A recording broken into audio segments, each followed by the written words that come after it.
Ceballos, il a eu peur de se faire taper par Adrien Rabiot dans le vestiaire de l'OM ou quoi? Énorme rebondissement dans ce dossier, alors que hier matin, toute la presse annonçait qu'un accord était trouvé entre Marseille et le Real Madrid, que c'est bon, c'était plié, et bien finalement, Ceballos a fait machine arrière, et apparemment, il ne rejoindra pas l'Olympique de Marseille. C'est quand même un comble, parce que autant dans le mercato des retournements de situation de dernière minute, t'en as de très nombreux, même des informations fiables peuvent finalement être des choses qui s'avèrent fausses à cause d'un rebondissement.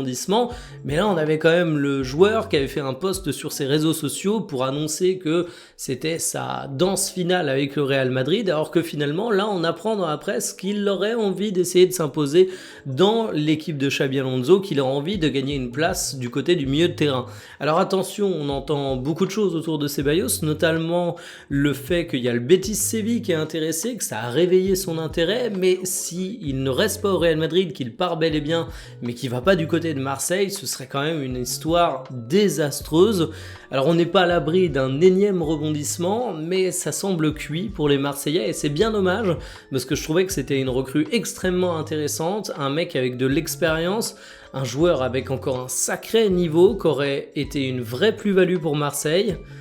Dommage, dommage, dommage.